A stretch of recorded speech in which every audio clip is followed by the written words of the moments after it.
warahmatullahi wabarakatuh. Anak-anak ustazah, ketemu lagi sama Zahana di hari Senin yang cerah ini. Semoga anak-anak ustazah tetap semangat ya untuk melanjutkan pembelajaran kita hari ini. Hari ini Zahana akan menjelaskan materi kita tema 3, subtema 4, yaitu yang pertama tentang menuliskan kembali informasi yang kita dapatkan melalui peta pikiran atau dengan urutan cerita atau catatan. Nah, misalnya kita sudah membaca suatu informasi dari suatu teks. Setelah kita baca, kita diminta untuk menuliskan kembali informasi yang kita dapatkan. Bisa dengan catatan atau poin-poin, misalnya poin 1, poin 2, poin 3, dan seterusnya. Juga bisa melalui peta pikiran atau bagan-bagan berupa kotak-kotak, berupa bagan atas atau bawah yang menggunakan panah. Jadi, materi kita sekarang itu menuliskan informasi yang pertama melalui poin, yang kedua menggunakan bagan. Misalnya, ada suatu teks yang telah Zahana sediakan. Judulnya Perubahan Wujud pada Proses Pembuatan Gula Merah. Nah, di sini sudah Zahana sediakan teks bacaan. Ada satu paragraf yang menjelaskan tentang proses membuat gula merah sampai bisa kita konsumsi. Setelah itu, nanti anak-anak Zahana tulis lagi informasinya dengan poin-poin. Nah, kalau menuliskan informasi kembali dengan poin-poin, itu berarti menggunakan sistem catatan. Misalnya, teks bacaannya sudah ada, lalu dibuat poin pertama atau A atau 1, misalnya nira disaring kemudian direbus hingga mendidih, berarti itu poin pertama. Lalu informasi kedua dibuat pula di poin kedua, misalnya nira diaduk sampai mengental dan berwarna coklat, berarti itu informasi yang anak-anak ustazah dapatkan dan dituliskan pada poin kedua. Setelahnya misalnya ada poin ketiga, dibuat juga nira yang telah matang berarti sudah bisa menjadi gula merah cair, berarti itu informasi yang didapatkan dan dituliskan pada poin ketiga. Berarti dari poin 1, 2, dan 3 itu merupakan menulis informasi kembali dengan menggunakan sistem catatan. Nah, contoh lainnya misalnya menggunakan bagan atau kotak-kotak yang diberi keterangan ada panah-panahnya. Misalnya, Zahana sediakan teks tentang judul Perubahan Wujud pada Proses Terjadinya Hujan. Sudah Zahana sediakan ini satu paragraf.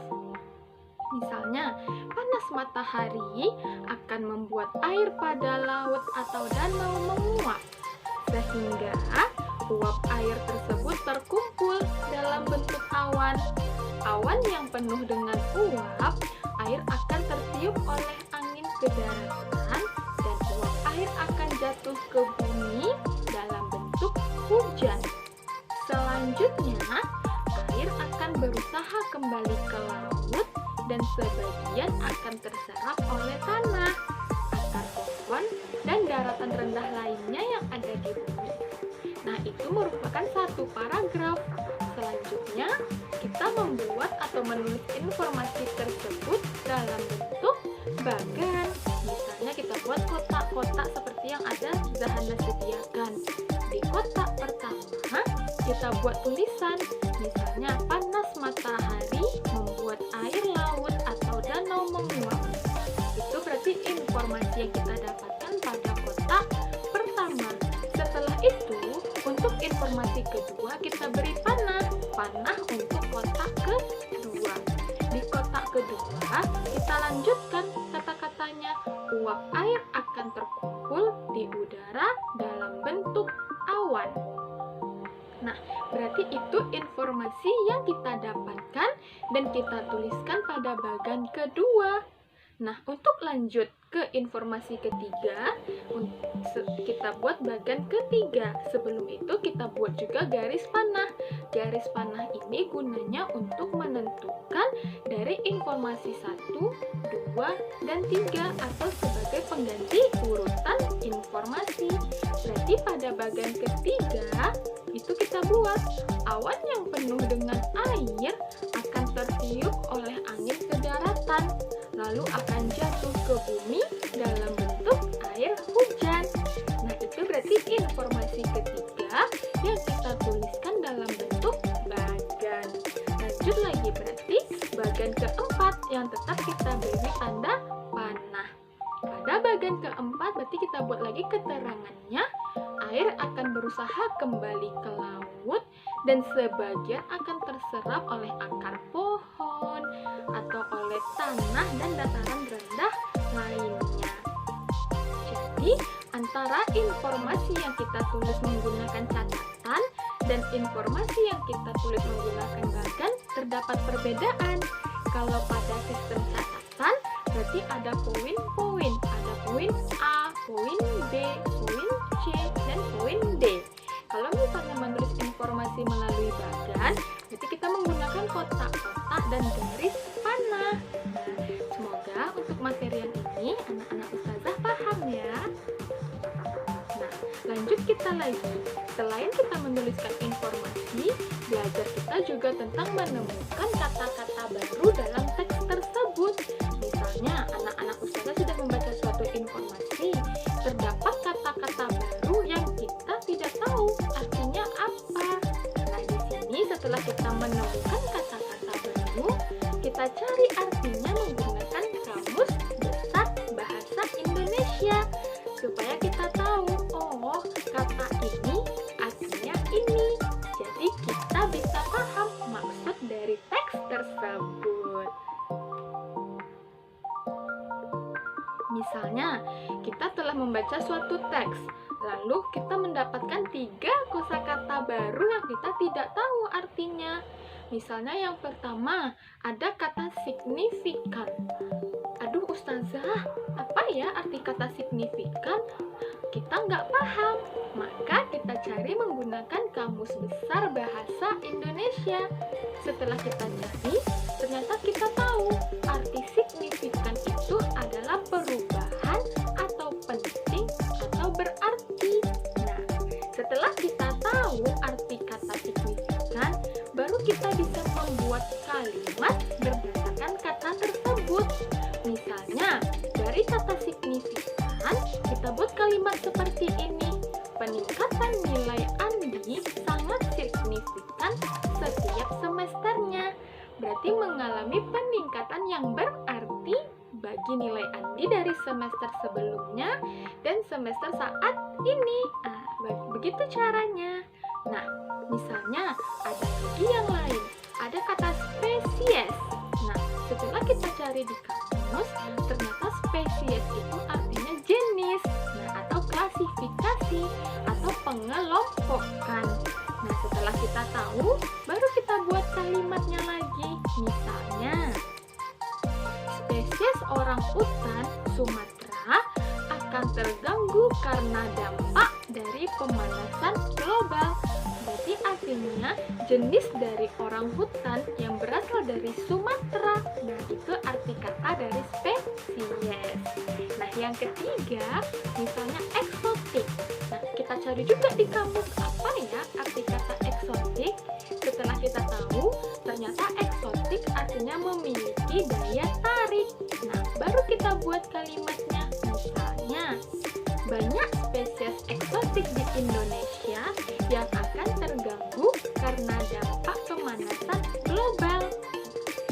Jadi, untuk kosakata baru, kita cari dulu menggunakan kamus. Setelah kita paham artinya, baru bisa kita membuat kalimat berdasarkan kata tersebut.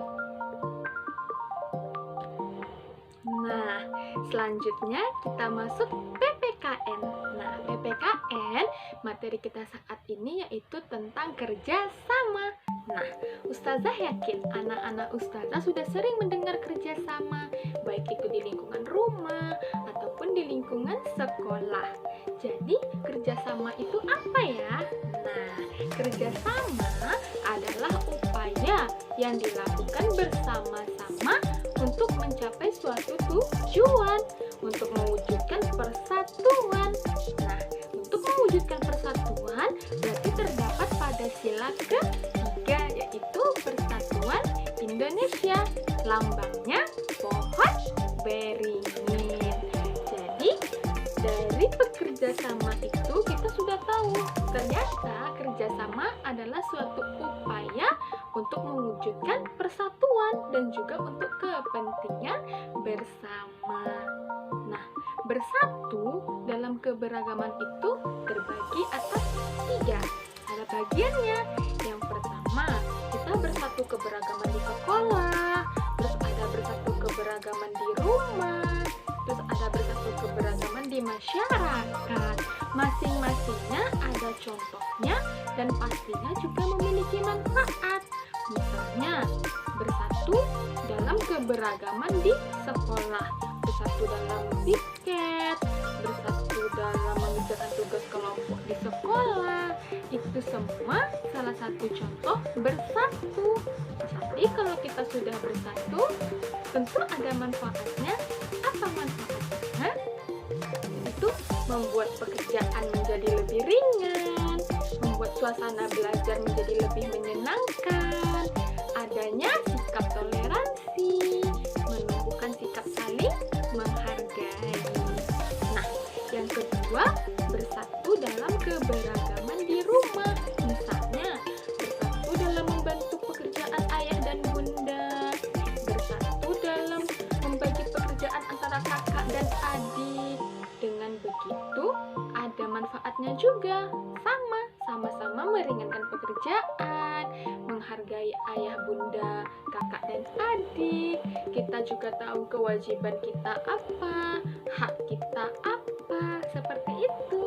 Jadi dengan adanya bersatu, kita bisa tahu, oh ini yang harus menjadi tanggung jawab kita, oh harus seperti ini cara kita bersikap, sehingga kita hidup dapat nyaman, dapat kenyamanan, dapat ketenangan, dapat lingkungan yang aman.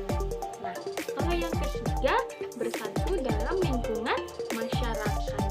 Apa ya contohnya? Misalnya, bersatu dalam ikut kegiatan kerja bakti. Dengan begitu, kita bisa saling mengenal lagi, bisa lebih mengenal tetangga, bisa lebih memahami tetangga, bisa membantu kesulitan warga, bisa menumbuhkan toleransi, saling menghargai, dan saling menghormati. Jadi, materi PPKN kita hari ini tentang kerja sama. Jadi setelah anak-anak ustazah mendengarkan tentang kerjasama dari ustazah harap anak-anak ustazah juga mengamalkannya di kehidupan sehari-hari, bisa lebih bertanggung jawab dalam semua pekerjaannya. Nah, selanjutnya kita masuk SBDP. Di SBDP itu materi kita tentang seni lipat. Nah, seni lipat ini itu menggunakan kertas persegi atau yang kita kenal dengan origami. Pasti anak-anak sudah sering mendengar origami. Ayo kita buat burung dari origami atau membuat katak dari origami. Jadi pelajaran kita sekarang itu tentang seni lipat. Nah, origami itu bisa dimanfaatkan salah satunya membuat kincir angin kertas. Nah, langkah-langkahnya seperti yang ustazah perlihatkan di video ini ya. Nah, semoga anak-anak ustazah paham ya materi bahasa Indonesia dan materi PPKN serta SBDP kita hari ini. Selanjutnya, nanti akan ada tugas yang ustazah berikan supaya lebih paham tentang materi kita. Tetap belajar yang semangat dan tetap jaga kesehatan. Assalamualaikum warahmatullahi wabarakatuh.